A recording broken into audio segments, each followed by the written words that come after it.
ఓం శ్రీ సాయిరామ్. సాయి గురుకులం కార్యక్రమానికి స్వాగతం. బాబా మనల్ని ఎంత అమాయకులుగా ఉంచుతాడంటే, బాబా మనకు చేసేటువంటి మేలును కూడా మనము గుర్తించనంత అమాయకంలో మనల్ని ఉంచేస్తారు. ఎందుకంటే ఈరోజు బాబా దగ్గరికి ఎందుకు కుప్పలు కుప్పలుగా భక్తజనం వెళ్తున్నారు? వెళ్ళినటువంటి వాళ్ళందరూ కూడా చివరంత వరకు ఎందుకు బాబాను పట్టుకొని ఉంటున్నారు? ఎందుకోసమంటే ఎవరూ చేయనటువంటి మేలు వారి సాంగత్యంలో మన జన్మకు దక్కుతుంది కాబట్టి. మనందరము ఏమనుకుంటాము, బాబాను చేరుకున్న తర్వాత నాకు కొలువు వచ్చిందనో, లేకపోతే ఉద్యోగం వచ్చిందనో, బిడ్డ పుట్టాడనో, ఇల్లు కట్టుకున్నాననో, రకరకాలైనటువంటి కోరికలు తీరాయని చెప్పి మనం అనుకుంటాం. కానీ బాబా అంతకు మించినటువంటి ప్రయోజనాన్ని తనను చేరినటువంటి బిడ్డలకు ఇస్తారు. వారు చేసినటువంటి ఆ మేలు ప్రయోజనాన్ని కూడా మనం అస్సలు కూడా గుర్తెరగం. బాబా యొక్క కృప ఎంత గొప్పదంటే, ఒక్కొక్కసారి వారి యొక్క కరుణా కృపను తలుచుకుంటే కన్నీటి జలపాతంలా ఆ నీరు అలా ప్రేమతో ఉప్పొంగుతూనే ఉంటుంది కళ్ళల్లో నుంచి. ఎందుకంటే పుట్టినటువంటి ప్రతి బిడ్డ కూడా తనతో పాటు కర్మతంత్రాన్ని మోసుకొని వస్తాడు. ఆ కర్మతంత్రము జీవితంలో ఏదో ఒకసారి విపరీతమైనటువంటి దుఃఖాన్ని, నష్టాన్ని జీవుడికి కలుగజేస్తాయి. అది ఎంత తీవ్రంగా ఉంటుందంటే, మామూలుగా మనం ఎవ్వరము కూడా కర్మతో పోరాడి విజయాన్ని సాధించలేము, ఓడిపోవాల్సినటువంటి వాళ్ళమే. ఈరోజు మనము కర్మతంత్రంతో పోరాడి విజయం సాధిస్తున్నామంటే అది కేవలము సద్గురు శ్రీ సాయిబాబా కృప వల్ల మాత్రమే. మనందరి జీవితాలు ఒకే రకంగా ముందుకు సాగట్లేదు కదా. ఒకసారి మనము బోర్లా పడుతున్నాం, ఒకసారి లేస్తున్నాం, నడుస్తున్నాం, ఆయా సందర్భాల్లో గాయాలు అవుతున్నాయి, లేకపోతే నష్టాలు జరుగుతున్నాయి, దుఃఖం కలుగుతుంది. అటువంటి వీటన్నింటి నుండి కూడా బాబా మనల్ని ఎంత తక్కువ సమయంలో బయటపడేసి మళ్ళీ మనల్ని నార్మల్ చేస్తున్నాడు. దానికి కారణం ఏమిటి? బాబాను ఆశ్రయించడం వల్ల కర్మతంత్రం పైన పోరాడేటువంటి శక్తిని బాబా ఇస్తాడు. ఎంత శక్తిని ఇస్తాడంటే, సద్గురువును ఆశ్రయించినటువంటి వాళ్ళు కర్మతంత్రంతో 10 ఏళ్ళు 12 ఏళ్ళు, కొంతమంది సగం జీవితం ఆ కర్మతో పోరాడుతూనే గడుపుతూ ఉంటారు. కానీ సద్గురువును ఆశ్రయించినటువంటి మనకు చాలా కొద్ది కాలంలో ఆ కర్మతంత్రం పైన విజయాన్ని సాధించేటువంటి శక్తిని మనకిస్తాడు. ఎంత గొప్ప శక్తిని ఇస్తాడంటే, దుఃఖంలో, కష్టంలో ఎప్పుడూ ఆయన స్మరణలో ఉండేటట్టు చూస్తాడు. ఆయన స్మరణలో ఉండడం ద్వారా మనకిక తాపత్రయం అనేటువంటిది, ఆ కర్మ తాపత్రయం అనేటువంటిది అస్సలు మనకు ఏమాత్రం నొప్పిని, బాధను కలిగించకుండా ఉంటుంది. ఒకవైపు కర్మను అనుభవిస్తూనే ఉంటాం. బాగా బ్రతికినటువంటి వాడు ఒకేసారి కర్మతంత్రం వల్ల కింద పడిపోయి మామూలు స్థితికి వచ్చినా సరే, బాబా సహచర్యం వల్ల తను ఐశ్వర్యంతో ఉన్నప్పుడు ఏ ఆనందాన్ని, ఏ సంతోషాన్ని అయితే కలిగి ఉంటాడో, తన జీవితంలో కింద పడిపోయినప్పుడు కూడా బాబా స్మరణలో అదే ఆనందాన్ని, అదే సంతోషాన్ని తను పొందుతాడు. దాంతోటే తను కింద పడ్డాననేటువంటి బాధను కూడా మర్చిపోయి సద్గురు సహచర్యం అనేటువంటి ఆయుధంతో ఆ కర్మతోటి యుద్ధం చేస్తాడు, చివరంతకు విజయాన్ని సాధిస్తాడు. బాబా మార్గంలో మనకున్నటువంటి గొప్ప అదృష్టం ఇదే. దీన్ని మనం గుర్తించాం. నేను ముందు అమాయకులం అని చెప్పి అన్నాం కదా, అమాయకులం కాదు, అజ్ఞానులం మనం. అజ్ఞాన తిమిరం ఎప్పుడూ కూడా మనల్ని అంటిపెట్టుకునే ఉంటుంది. బాబా చేసేటువంటి ఇంత గొప్ప మేలును మనము గుర్తించాం. మనము శ్రీ సాయి సచ్చరిత అనేక సందర్భాల్లో చదివి ఉంటాం కదా. చదివినప్పుడు మనకు ఒక్కొక్కసారి ఒక్కొక్క రకమైనటువంటి భావన కలుగుతుంది. ఈ కార్తీక మాసంలో శ్రీ సాయి సత్యవ్రతానికి సంబంధించి బాబాను మనం ఎట్లా అవగాహన చేసుకోవాలి? ముఖ్యంగా సాయి సత్యవ్రతము ఎందుకు, ఆ సత్యవ్రతం మన ముందుకు వచ్చింది? ఎందుకు బాబా భీమాజీ పాటిల్తో ఆరంభింపజేశారు? భీమాజీ పాటిల్ యొక్క కర్మతంత్రాన్ని త్రుంచివేశాడు బాబా. అందుకు కృతజ్ఞతగా వచ్చినటువంటిదే శ్రీ సాయి సత్యవ్రతం. దాని గురించి ఎక్కువగా నేను విశ్లేషణ చేసుకుంటున్నప్పుడు, దాని గురించి ఆలోచిస్తున్నప్పుడు శ్రీ సాయి సచ్చరితలో ఉన్నటువంటి లీలలన్నీ కూడా కళ్ళ ముందు కదలాడుతూ వచ్చాయి. బాబా చేసినటువంటి ప్రతి లీల కూడా తన భక్తులను కర్మతంత్రంతో పోరాడేటువంటి శక్తినిచ్చి ఆ పోరాటంలో విజయాన్ని ఇవ్వడానికే వారి ప్రతి లీల, ప్రతి చర్య ఉంది. మనము మొదటి అధ్యాయాన్ని పరిశీలిద్దాం. మొదటి అధ్యాయంలో గోధుమల లీలలో ఏమి దాగి ఉంది? చాలామంది మనం విశ్లేషించుకునేటువంటిది, కలరా జాడ్యాన్ని నివారించడానికి బాబా గోధుమలు విసిరారు. ఆ తర్వాత స్వార్థ బుద్ధి ఆ నలుగురు స్త్రీలకు కలిగింది. వాళ్ళు దాన్ని తీసుకెళ్దామనుకున్నారు, కానీ బాబా ఊరు చుట్టూ దాన్ని చల్లించారు. ఎందుకోసం? ఆ గోధుమ పిండికి అంత శక్తి ఎలా వచ్చింది? మామూలుగా బాబా చెప్తే పనులు చేయడానికి క్యూలో నిలబడి ఉంటారు భక్తులు. ఉదయాన్నే నలుగురు భక్తులను పిలిచి మీరు ఈ పిండిని విసిరండి అని చెప్పి బాబా పిండి విసిరించవచ్చు, కానీ విసరలేదు. బాబా ఏం చేశాడు?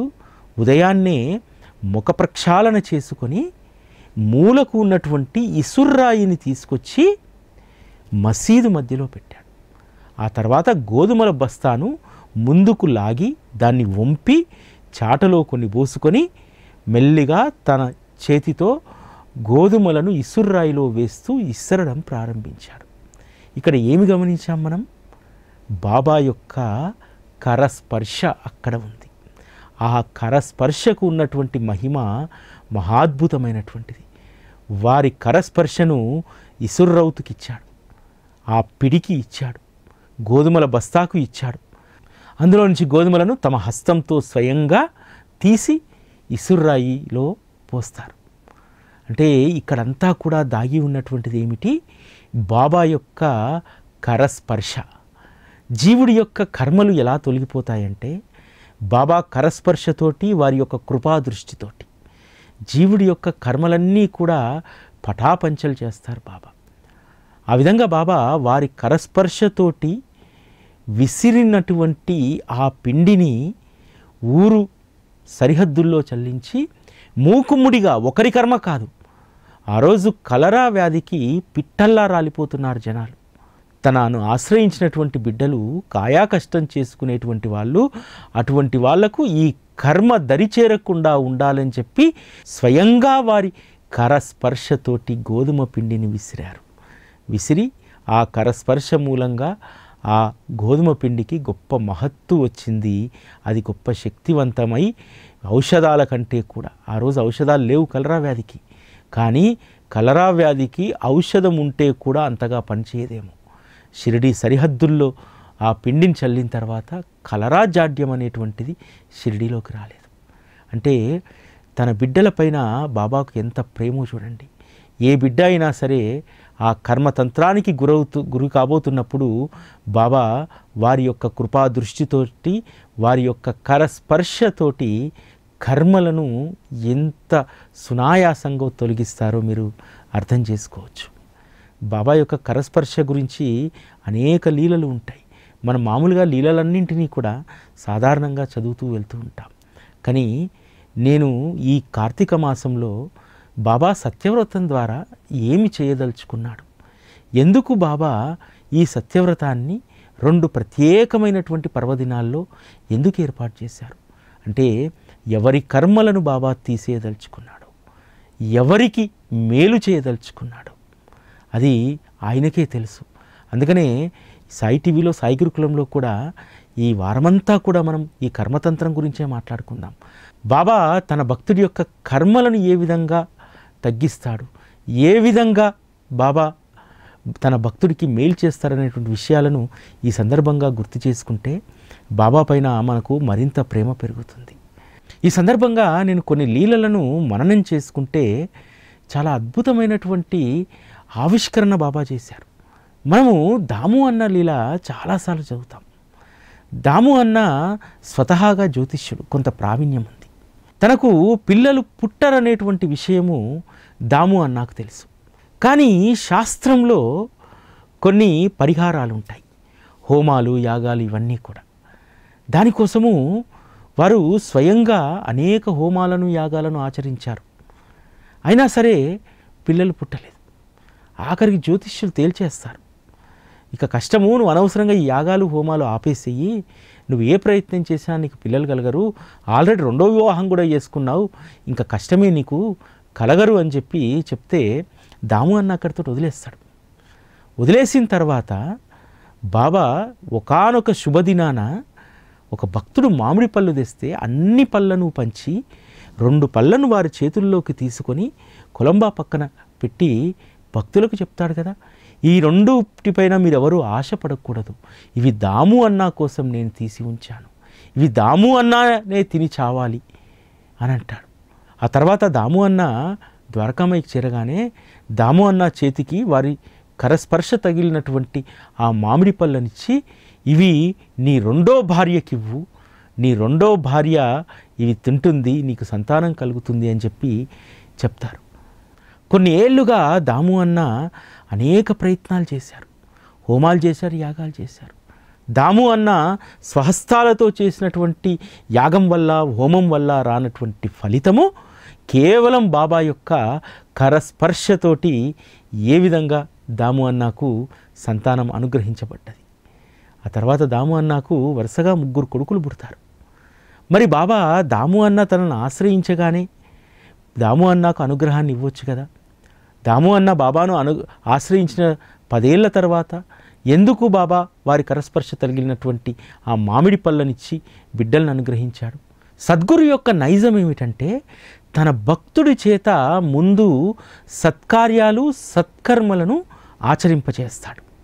దాము అన్న తన వద్దకు వచ్చినటువంటి 10 ఏళ్లలో దాము అన్న అనునిత్యము కూడా సద్గురు చరణాలను ధ్యానించేటువంటి వారు. బాబాకు చెప్పకుండా ఏ పని చేసేటువంటి వాడు కాదు.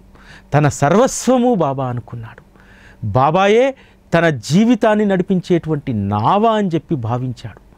అది చిన్న విషయమైనా పెద్ద విషయమైనా బాబాకు చెప్పకుండా ఒక్క పని కూడా చేసేటువంటి వారు కాదు. అలా ఈ 10 సంవత్సరాల్లో సద్గురు చరణాల ధ్యానం అనేటువంటి గొప్ప సత్కార్యాన్ని నిర్వర్తించాడు దాము అన్న. ఈ 10 ఏళ్లలో దాము అన్న మంచి పుణ్యరాశిని పోగు చేసుకున్నాడు. దానితోటి కర్మ అనేటువంటి తంత్రం పైన విజయాన్ని సాధించాడు. మనం కర్మతంత్రం పైన అంత సునాయాసంగా విజయాన్ని సాధించలేం. సద్గురువు యొక్క కృప ఉంటేనే దానిపైన మనం విజయం సాధించగలుగుతాం. అందుకోసం కావలసినటువంటి అస్త్రశస్త్రాలన్నింటినీ కూడా బాబా మనకు అందిస్తాడు. ఇది తలుచుకుంటేనే హృదయం ఉప్పొంగిపోతుంది. అంటే మన జీవితంలో ఎదురయ్యేటువంటి ప్రతికూల పరిస్థితులను పోరాడేటువంటి గొప్ప శక్తిని కేవలం వారి చరణాలను ధ్యానిస్తే, వారి నామాన్ని స్మరిస్తే ఒక సగటు భక్తుడికి ఎంత గొప్ప శక్తిని ఇస్తారనేటువంటి దానికి ఇదొక్కటే నిదర్శనం. మనందరం కూడా గుర్తుపెట్టుకోవాల్సింది ఏంటంటే ఈ భూమిపైన పుట్టినటువంటి మనందరము కూడా అశక్తులమే. మనకు ఎటువంటి శక్తులు లేవు. అశక్తులైనటువంటి వారికి సద్గురువు గొప్ప శక్తిపాతాన్ని ఇస్తారు కేవలం వారి యొక్క కృపాదృష్టితోటి. అలా వచ్చినటువంటి ఆ శక్తితోటే, ఆ యుక్తితోటే మన జీవితంలో మనం కర్మలతో పోరాడుతాం, వాటిపైన విజయాన్ని సాధిస్తాం. కాబట్టి కర్మలు అనేటువంటి తాపం నుండి తన భక్తుణ్ణి కాపాడడానికి తన భక్తుణ్ణి ఎప్పుడూ కూడా సత్కార్యాల్లో ఉంచుతాడు. తద్వారా తను పోరాడాల్సినటువంటి శక్తిని బాబా ప్రసాదిస్తాడు. బాబా యొక్క అనుగ్రహం ఎలా ఉంటుందంటే, ఒక ఊరిలో ఒక వ్యాపారి దాదాపు 30 సంవత్సరాల నుంచి ఎరువుల వ్యాపారం చేస్తూ ఉంటాడు. ఆ వ్యాపారి కొడుకులు చేసినటువంటి తప్పు వల్ల అప్పులైపోయి దుకాణాన్ని సర్వస్వాన్ని కూడా అమ్మి అప్పులు తీర్చాల్సినటువంటి పరిస్థితి వస్తుంది. కర్మతంత్రం అంటే ఇదే. అప్పటి వరకు ఉచ్చస్థితిలో ఉన్నటువంటి ఆ సేటు కుటుంబం పూర్తిగా రోడ్డు మీదకి వచ్చేసింది. కొడుకులు చెప్తారు, పూలమ్మిన చోట కట్టెలు అమ్ముకోవడం కష్టము, ఇదిగో ఇప్పుడు మేము పిల్లల్ని కూడా చదివించలేని పరిస్థితి, ఈ 3 పిల్లల్ని ఇక్కడ వదిలేసి మేము పట్టణానికి వెళ్ళి అక్కడ ఏదో గుమస్తా పని చేసుకుంటాము అని పిల్లల బాధ్యతను 2 దంపతులకు ఆ సేటుకి అప్పగించి వెళ్ళిపోతారు. ఆ సేటు తన యొక్క విధిరాతకు ఏ రోజు కూడా చింతించలేదు. భగవంతుడు ఇటువంటి కర్మను అనుభవించాలని చెప్పి నిర్దేశించాడు. బాబాయే నన్ను ఈ కర్మతంత్రం నుంచి బయటపడేస్తాడు, అప్పటి వరకు ఓపిగ్గా నా శక్తి మేరకు నేను నా కర్తవ్యాన్ని నిర్వర్తించాలని చెప్పి పిల్లలను చదివించుకోవడానికి తన పోషణ కోసము అదే ఊరిలో మరొక పెద్ద సేటు దగ్గర గుమస్తాగా చేరుతాడు. గుమస్తాగా చేరినటువంటి ఆయన వచ్చినటువంటి జీతంతో తన మనవళ్ళను మనవరాల్ని చదివించుకుంటూ తన పరిస్థితికి భగవంతుణ్ణి కాదు కదా ఎవరిని కూడా నిందించకుండా తృప్తిగా జీవనం సాగిస్తున్నాడు. అట్లా 6 సంవత్సరాలు గడిచిపోతాయి. గడిచిపోయిన తర్వాత చిన్నప్పుడు తనతో పాటు చదువుకున్నటువంటి మిత్రుడు ఆ ఊరికి వస్తాడు. వచ్చి అక్కడ రంగయ్య సేటు గురించి వాకప్ చేస్తాడు. నాకు 10th క్లాస్లో క్లాస్మేటు ఇదే ఊరిలో వ్యాపారం చేసేవాడు, ఎరువుల వ్యాపారం, వాళ్ళ నాయన కూడా అదే వ్యాపారం చేసేవాడు. ఇప్పుడు ఆ సేటు ఎక్కడుండు అని అంటే ఒక అతను వెంట పెట్టుకొని ఇతను గుమాస్తాగా పనిచేస్తున్నటువంటి షాప్ దగ్గరికి తీసుకొస్తాడు. అక్కడ తన మిత్రుడు గుమాస్తాగా పనిచేయడము తను జీర్ణించుకోలేకపోతాడు. ఎందుకంటే తను ఇంటర్మీడియట్ చదువుతున్నటువంటి సమయంలో ఇద్దరూ కూడా ఇంటర్మీడియట్ పాస్ అయిన తర్వాత రంగయ్య సేటు నాయన వ్యాపారం చూసుకోవాలని చెప్పి కొడుకును వ్యాపారంలో పెడతాడు. ఇతను మాత్రము ఇంజనీరింగ్ చదువు కోసము పట్టణానికి వెళ్ళిపోతాడు. ఇంజనీరింగ్ 2వ సంవత్సరంలో ఫీజు కట్టడం ఇబ్బంది అయినప్పుడు తన మిత్రుడైనటువంటి రంగయ్య దగ్గరికి వచ్చి ఒక 2000 రూపాయలు ఫీజు కోసం అప్పుగా అడుగుతాడు. రంగయ్య సేటు వాళ్ళ నాయనకు తెలియకుండా లెక్కలో లేనటువంటి 2000 రూపాయలను తన స్నేహితుడికి ఇచ్చి, ఇది నువ్వు నాకు మళ్ళీ తిరిగి ఇవ్వద్దు, నాకు చదువుకునేటువంటి అవకాశం ఎట్లాగూ లేదు, నేను ఏదో రకంగా ఇక్కడ నేను డబ్బును సర్దుబాటు చేస్తాను మా నాయనకు, నువ్వు మాత్రం చదువుకో అని చెప్పి పంపిస్తాడు. ఆ తర్వాత అతను ఇంజనీరింగ్ పూర్తి చేసి ఇరిగేషన్ డిపార్ట్మెంట్లో సూపరింటెండెంట్ ఇంజనీర్గా రిటైర్ అవుతాడు. ఉద్యోగ నిర్వహణలో ఎక్కడెక్కడో పనిచేసినటువంటి ఆ మిత్రుడు రిటైర్ అయిన తర్వాత తన మిత్రుడిని చూడడానికి సొంత ఊరికి వస్తాడు. వచ్చేసరికి ఆ మిత్రుడి పరిస్థితి చాలా దయనీయంగా ఉంటుంది. అప్పుడు ఆ మిత్రుడు ఒక ప్రతిపాదన చేస్తాడు. నువ్వు ఆ రోజు 2000 రూపాయలు ఇవ్వకపోతే నాకు ఈ ఉద్యోగము ఉండేది కాదు, ఈరోజు కోట్ల ఆస్తి నాకు ఉండేది కాదు, రిటైర్మెంట్ తర్వాత కోట్ల రూపాయలు నాకు బెనిఫిట్స్ వచ్చేటివి కాదు. కాబట్టి నా మాటను నువ్వు త్రోసిపుచ్చవద్దు, నీకు నేను 10 లక్షల రూపాయలు ఇస్తాను, అది దానము ధర్మము కాదు, దయచేసి దీన్ని తీసుకో. నువ్వు వ్యాపారంలో వృద్ధి చెందిన తర్వాత 10 ఏళ్ళకైనా 20 ఏళ్ళకైనా నువ్వున్నా నేను లేకున్నా నీ కొడుకులు కానీ నువ్వు కానీ నా అప్పును ఎటువంటి వడ్డీ లేకుండా తీర్చు అని చెప్పి 10 లక్షల రూపాయలు పెట్టి మళ్ళీ అదే ఎరువుల వ్యాపారాన్ని ప్రారంభిస్తారు. 5 ఏళ్లలోనే రంగయ్య సేటుకున్నటువంటి పేరుతోటి 5 ఏళ్లలోనే ఆ అప్పంతా కూడా తీర్చేటువంటి వ్యాపారాన్ని చేస్తాడు. అంటే చూడండి, బాబా నమ్ముకున్నటువంటి భక్తుల యొక్క కర్మతంత్రాన్ని ఏ విధంగా తీసివేస్తాడు. ఇక్కడ మనం గమనించాల్సింది ఏంటంటే, మనం ఎప్పుడో చేసినటువంటి ఒక సత్కార్యము మనకు కర్మను అనుభవిస్తున్నటువంటి తీవ్రమైనటువంటి దుఃఖంలో కష్టంలో ఉన్నప్పుడు అది ఉపయోగపడుతుంది. ఎప్పుడో 38 ఏళ్ల క్రితం ఇచ్చినటువంటి 2000 రూపాయలకు అతను చేసినటువంటి సహాయానికి అది ఎన్ని రెట్లు పెరిగి తనకు సహాయంగా లభించింది. మనకున్నటువంటి కర్మను అనుభవిస్తున్నప్పుడు భగవంతుని యొక్క ధ్యాసలో వారి యొక్క స్మరణలో మనం ఉంటే ఆ కర్మలపైన విజయం సాధించడానికి బాబాయే మనకు ఏదో ఒక మార్గాన్ని చూపెట్టి అందులో నుంచి మనల్ని ఖచ్చితంగా బయటపడేస్తాడు. ఎవరికైతే బాబా పట్ల అనన్యమైనటువంటి శరణాగతి ఉంటుందో, విశ్వాసం ఉంటుందో, అటువంటి వాళ్ళను కర్మతంత్రం నుంచి అత్యంత సునాయాసంగా బాబా బయటపడేస్తారు. ఈ అనేక మందికి మనకు అనుభవమే. కాకపోతే అంటే ఈ అనుభవాలను మనం గుర్తించాం. మీరు చూడండి, మీకు కష్టకాలంలో దుఃఖకాలంలో బాబా స్మరణ ఎంతగా మీకు ఉపయోగపడ్డది. నిజంగా మనం కర్మ అనుభవిస్తున్నప్పుడు బాబా స్మరణ లేకుండా ఉంటే, వారి సహచర్యం లేకుండా ఉంటే నిజంగా మనము కర్మ చేతిలో ఓడిపోయి ప్రాణాలను కూడా కోల్పోయేటువంటి వాళ్ళం. మనం సమాజంలో అనేక సంఘటనలు చూస్తాం కదా. పరీక్ష ఫెయిల్ అయిందని చెప్పి 10వ తరగతి పిల్లవాడి దగ్గర నుంచి లేకపోతే ఉద్యోగం రాలేదని చెప్పి యువకుడు, లేకపోతే భర్త వేధిస్తున్నాడని చెప్పి భార్య, వ్యాపారంలో నష్టం వచ్చిందని చెప్పి అనేక మంది ప్రాణాలను ఎంత బలవన్మరణంతో తీసివేసుకుంటున్నారు. దానికి కారణం ఏమిటంటే ఆ కర్మ అనుభవించేటువంటి సమయంలో వారికి సరైనటువంటి సద్గురు సహచర్యం లేకపోవడం. మీరు బాబా భక్తులను చూడండి, ఎవ్వరూ కూడా పిరికితనంతో ఉండరు. ఎంత పెద్ద కర్మను అనుభవిస్తున్నా సరే ఆ కర్మకు ఆల్టర్నేట్గా బాబా ఏదో ఒక ఉపాయాన్ని పన్నుతాడు. మనము పెద్ద బావిలో పడాల్సినటువంటి వాళ్ళం ఏ గుంతలోనో పడి కాలు బెనికేటువంటి విధంగా అంత చిన్న కర్మను అనుభవింపజేసి మనల్ని బయటికి తీసుకొస్తారనేటువంటి ధైర్యము ఒక్క శ్రీ సాయిబాబాను ఆశ్రయించినటువంటి వాళ్ళకే ఉంటుంది, మరెవ్వరికీ ఉండదు. నేను 100% ఇది చెప్తున్నాను.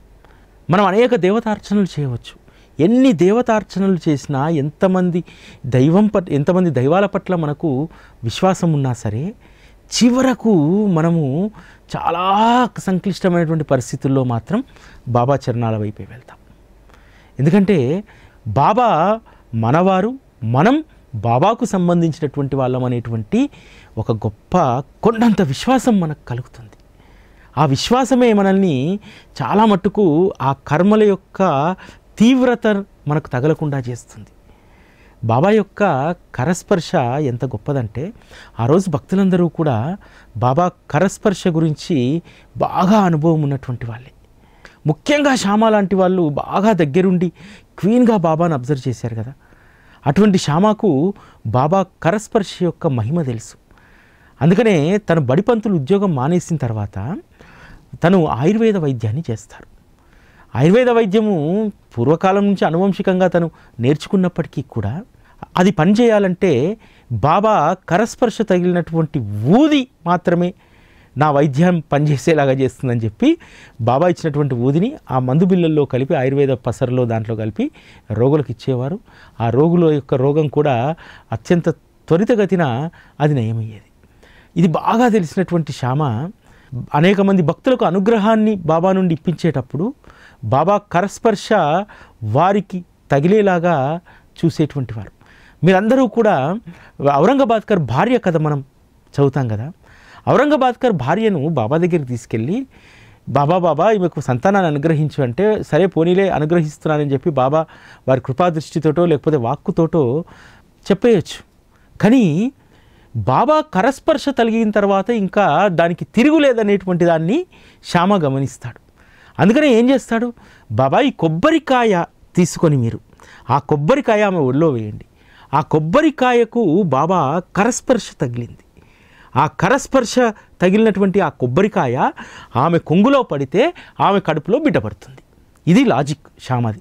అందుకనే ఎంతసేపు బాబా అరే శ్యామ కొబ్బరికాయ వల్ల పిల్లలు పుడతారా, ఇదేం విచిత్రము అని అంటే అది విచిత్రంగానే ఉంటుంది మాకు, నువ్వు కొబ్బరికాయ వెయ్యి, ఆమెను అనుగ్రహించు అంటే చివరకు బాబా తమ స్వహస్తాలతోటి కొబ్బరికాయను ఆమె ఒడిలో వేస్తాడు. తర్వాత ఏం జరుగుతుంది, సంవత్సరం తిరిగేలోపు పండంటి బిడ్డనెత్తుకొని ద్వారకామైకి రాదా అంటే బాబా యొక్క కరస్పర్శ ఎంత మహిమాన్వితమైందంటే అంత మహిమాన్వితమైంది.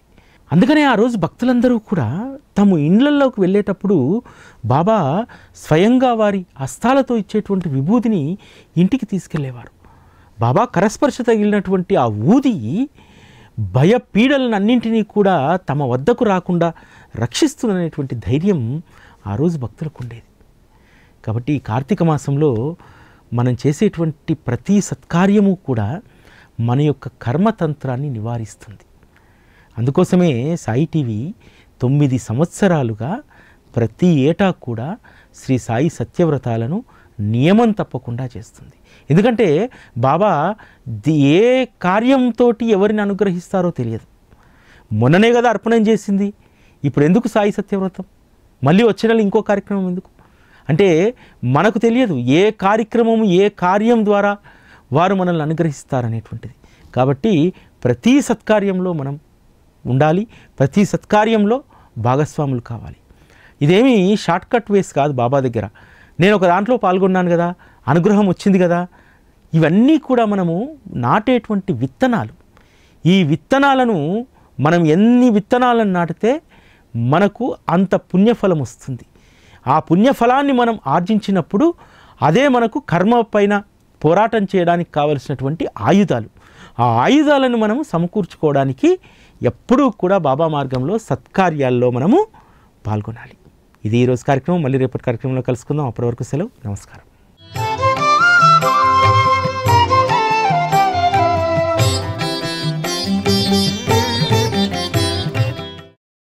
ఓం శ్రీ సాయిరామ్. మనం ఎంతో పవిత్రంగా భావించేటువంటి కార్తీక మాసంలోకి వచ్చేసాం. కార్తీక మాసము ప్రతిరోజు కూడా పండగే. ప్రతి ఇల్లు కూడా ఒక కోవెలలాగా ముస్తాబవుతుంది. కార్తీక మాసానికి ఒక రోజు ముందు ఆశ్వేజ అమావాస్య రోజు మనం దీపోత్సవాన్ని జరుపుకొని కార్తీక మాసానికి నూతన కాంతులతోటి స్వాగతం పలుకుతాం. అంత పవిత్రమైనటువంటి కార్తీక మాసంలో మనం చేసేటువంటి ప్రతి పుణ్యకార్యం కూడా మనకు సత్ఫలితాలను ఇస్తుంది. కార్తీక మాసం అనగానే ప్రతిరోజు ఏదో ఒక విశేషం. ఈ 30 రోజులు కూడా 30 ప్రత్యేకమైనటువంటి విశేషాలు ఉంటాయి. ఈరోజు మనకు పెరిగినటువంటి యాంత్రిక జీవనం, ఉద్యోగాలు, ఇతరత్ర వ్యాపకాలు, అనారోగ్యాలు, వీటి చేత మనం ఎవ్వరము కూడా పరిపూర్ణంగా కార్తీక మాసాన్ని ఆస్వాదించలేము. ఎందుకంటే కార్తీక మాసంలో పాడ్యమిని బలిపాడ్యం అంటారు. ఆ రోజు పెద్ద ఎత్తున దీపోత్సవాలు చేస్తారు, గోవర్ధని పూజ చేస్తారు, నూతన వస్త్రాలను ధరిస్తారు.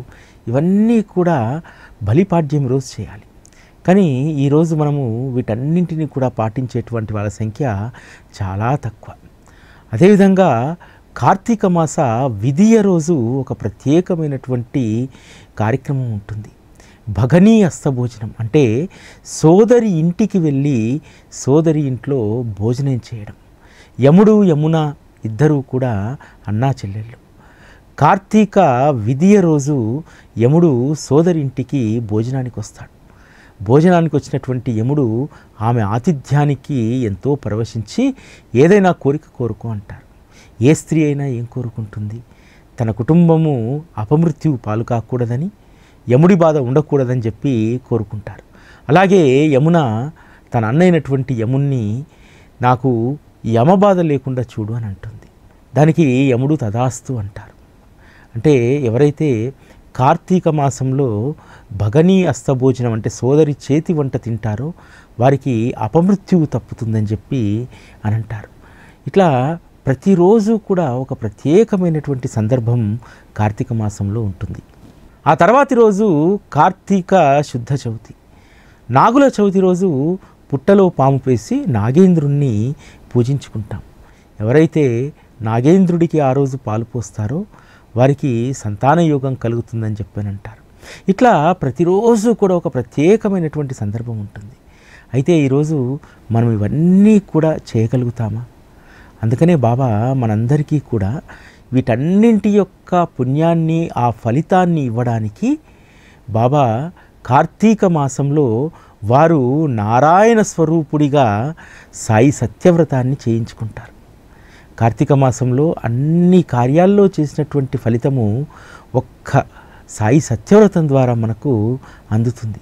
అందుకోసమే సాయి టీవీ గత 9 సంవత్సరాలుగా కార్తీక మాసంలో సాయి సత్యవ్రతాన్ని ఎంతో వైభవంగా జరిపిస్తుంది. ఇందులో పాల్గొన్నటువంటి వాళ్ళందరికీ కూడా చాలామందికి సంతానం కలిగింది, అపమృత్యువు పోయింది, ఆరోగ్యాలు బాగుపడ్డాయి. అంటే కార్తీక మాసంలో వచ్చేటువంటి విశేష దినాల్లో మనం చేసేటువంటి విశేష పూజల ద్వారా ఏ అనుగ్రహం అయితే శివకేశవుల నుంచి లభిస్తుందో ఆ అనుగ్రహం మనకు శ్రీ సాయి సత్యవ్రతం ద్వారా లభిస్తుంది. అందుకోసమే ఈ కార్తీక మాసంలో కార్తీక శుద్ధ ఏకాదశి రోజు, కార్తీక శుద్ధ పౌర్ణమి రోజు 2 రోజులు కూడా విశేషమైనటువంటి పర్వదినాల్లో, విశేషమైనటువంటి పుణ్యక్షేత్రాల్లో దీన్ని నిర్వహించడం జరుగుతుంది. కార్తీక శుద్ధ ఏకాదశి రోజు జ్యోతిర్లింగ క్షేత్రమైనటువంటి భీమాశంకరంలో ఈ సత్యవ్రతం నిర్వహించబడుతుంది. ఆ తర్వాత కార్తీక శుద్ధ పౌర్ణమి రోజు భీమాజీ పాటిల్ గృహం ఎవరైతే ఈ సత్యవ్రతాన్ని ఆరంభించారో వారి గృహంలో ఇది నిర్వహించడం జరుగుతుంది. కార్తీక మాసంలో మనం పుణ్యకార్యాల కోసం పుణ్యతీర్థాలను సందర్శించడానికి కొంతమంది వేల లక్షల రూపాయలు ఖర్చు చేస్తుంటారు. అంత ధనాన్ని వెచ్చించాల్సినటువంటి అవసరం లేకుండా కేవలం 1116తో మనము 2 రోజులు కూడా మీ గోత్రనామాలతోటి మీ కుటుంబం పేరు మీద శ్రీ సాయి సత్యవ్రతం నిర్వహించబడుతుంది. దీంట్లో మీరందరూ కూడా పాల్గొని, కార్తీక మాసం శివకేశవులకు ఎంతో ఇష్టమైనటువంటి ప్రీతికరమైనటువంటి మాసం కాబట్టి శ్రీ సాయి సత్యవ్రతంలో పాల్గొని కార్తీక మాసం అంతా కూడా చేసేటువంటి పుణ్యకార్యాల ఫలితాన్ని ఈ ఒక్క వ్రతం ద్వారా మనం పొందవచ్చు. మీరందరూ కూడా ఈ అవకాశాన్ని సద్వినియోగం చేసుకోండి. ఓం శ్రీ సాయిరామ్.